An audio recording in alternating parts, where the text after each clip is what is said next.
નમસ્કાર દર્શક મિત્રો, ખબર છે .com પરથી હું દૃષ્ટિ નાયક આપ સૌનું સ્વાગત કરું છું. દર્શક મિત્રો, આપણી આસપાસ ઘણીવાર એવા કિસ્સા બનતા હોય છે જે આપણને કંઈક સમજાવી જાય છે. હવે આજનો જે જમાનો છે એના પ્રમાણે ઘણા બધા લોકોને બહાર પરદેશ સેટલ થઈ જવું છે, જેમના માટે એવું કંઈ પણ કરી છૂટતા હોય છે અને ઘણીવાર તેઓ આમાં નિષ્ફળ પણ જાય છે. ત્યારે તેમની આ જે યાત્રા હોય એ ખૂબ સંઘર્ષમય બની જાય છે. તો કેનેડાના ફેક વિઝા ઉપર અમેરિકા પહોંચવાના કથિત મામલામાં મહેસાણાના કપલની ગ્વાટેમાલામાં ધરપકડ થઈ. હવે આઈએમ ગુજરાતને મળેલી માહિતી અનુસાર આ કપલે કલોલના એક એજન્ટને કામ આપ્યું હતું, જેણે તેમને યુરોપના વિઝા લાવી આપ્યા. હવે યુરોપ પહોંચ્યા પછી આ કપલને કેનેડાના ફેક વિઝા ઉપર વાયા ગ્વાટેમાલા થઈ કેનેડા પહોંચાડવાનો પ્લાન હતો. હવે ત્યાંથી બોર્ડર ક્રોસ કરાવીને અમેરિકા મોકલવાના હતા. જોકે ગ્વાટેમાલામાં ટ્રાન્ઝિટ દરમિયાન તેમના વિઝા ફેક હોવાનું બહાર આવ્યું અને તેમની ધરપકડ થઈ. 28 ફેબ્રુઆરીના રોજ બનેલી ઘટનામાં જે કપલ પકડાયું તેનું નામ હતું જયેશ બારોટ અને નયના બારોટ. આઈએમ ગુજરાતને આ કપલના પાસપોર્ટ તેમજ યુરોપ અને કેનેડા કથિત ફેક વિઝા અને રૂટ સહિતની માહિતી મળી છે. આ પતિ પત્નીને આ અઠવાડિયામાં જ ડિપોર્ટ કરાઈ શકે. આ મામલે ત્યાંની ઓથોરિટીએ ઇન્ડિયન એમ્બેસીનો સંપર્ક કર્યા હોવાનું પણ જાણવા મળ્યું છે. જોકે તપાસ તો હજી ચાલુ જ છે. મહેસાણાની અનુપમ સોસાયટીમાં રહેતા 48 વર્ષીય જયેશ બારોટ અને એની પત્ની નયના બારોટને 1 મહિના સુધી સ્પેનમાં બેસાડી રખાયા. 21 દિવસની વેલિડિટી ધરાવતા વિઝિટર વિઝા એક્સપાયર થઈ ગયા.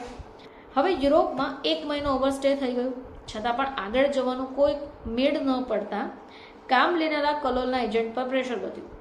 એટલે તેણે કપલને સ્પેનમાં જ કેનેડાના ફેક વિઝિટર વિઝાના સ્ટીકરનું સેટિંગ કરાવી દીધું. હવે એના પછી તેમને મેડ્રિડથી આઇબેરિયા એરલાઇન્સમાં ગ્વાટેમાલા મોકલાયા, જ્યાં તેમના કોપા એરલાઇન્સની ફ્લાઇટ લઈને નિકારાગુઆ પહોંચ્યા અને બાદમાં કેનેડા જતી ફ્લાઇટ પકડવાની હતી. જોકે ગ્વાટેમાલામાં ટ્રાન્ઝિટ દરમિયાન આ પતિ પત્ની ઝડપાઈ ગયા. તેમણે કલોલના એજન્ટને 1.40 કરોડમાં કામ આપ્યું હતું અને કલોલના એજન્ટે મેક્સિકોવાળી લાઇનથી ઇલીગલી અમેરિકા પહોંચાડવાનું, જે ખૂબ મુશ્કેલ થઈ ગયું હોવાથી એજન્ટોએ કેનેડાવાળી લાઇનથી પેસેન્જર્સને મોકલવાનું વધારી દીધું. હવે કેનેડાના વિઝા પણ જલ્દી ન મળતા હોવાથી તેમને માટે જાતભાતની ગોઠવણો થવા લાગી. હવે પેસેન્જર્સને યુરોપ મોકલ્યા પછી કેનેડાના ફેક પીઆર કાર્ડ આપી મોટાભાગે યુરોપથી સીધા જ મેક્સિકો સિટી અથવા તો ક્રેનકુર એરપોર્ટ જતી ફ્લાઇટમાં બેસાડાય. ત્યાંથી કેનેડા પહોંચે અને કેનેડા ઉતરતા જ આ લોકો અસાઇલમ માંગી લે, પેપર વર્ક પૂરું કરે, એરપોર્ટની બહાર આવતા 24 કલાકમાં બોર્ડર ક્રોસ કરાવી દેવાય.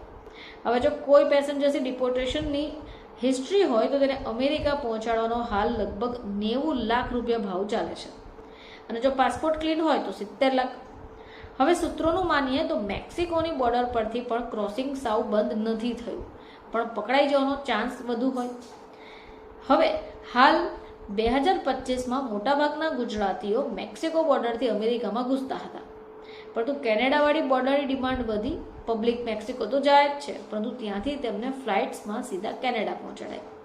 હવે કેનેડાનું પીઆર હોય તો વિઝાની જરૂર નથી હોતી, જેથી આ કામ સરળ થઈ જાય. એવું કહેવાય છે કે કેનેડાની ફ્લાઇટનું સેટિંગ મેક્સિકોમાંથી જ આસાનીથી થતું હોવાથી ઘણા એજન્ટ્સ પોતાના પેસેન્જર્સને નિકારાગુઆ સુધી પહોંચાડ્યા પછી બાય રોડ મેક્સિકો લઈ જાય. હવે સસ્તામાં કેનેડા મોકલવાની લાલચ આપીને ઇન્ડિયાની અંદર જ કે પછી બીજા કોઈ દેશમાં બંધક બનાવીને મારવામાં આવ્યો હોય એવા 3 થી 4 જેટલા કિસ્સાઓ પણ સામે આવી ચૂક્યા છે, જેમાં પણ લાખો રૂપિયાના વહીવટ થયા હતા અને આ પૈસા જેમનું અપહરણ થયું તેમના પરિવારજનોએ ચૂકવવા પડ્યા હતા. તો હાલમાં જ આ એક કિસ્સો ફરીથી ચર્ચામાં આવ્યો છે, જેમાં અમેરિકા જવા નીકળેલું એક કપલ અડધેથી અટવાયું છે અને જેવા એરપોર્ટ પર ઉતર્યા ત્યાંથી જ તેમને ડિપોર્ટેશનની પ્રક્રિયા શરૂ થઈ ગઈ છે. ફરીથી આપ સમક્ષ હાજર થઈશું, ત્યાં સુધી જોતા રહેજો ખબર છે .com.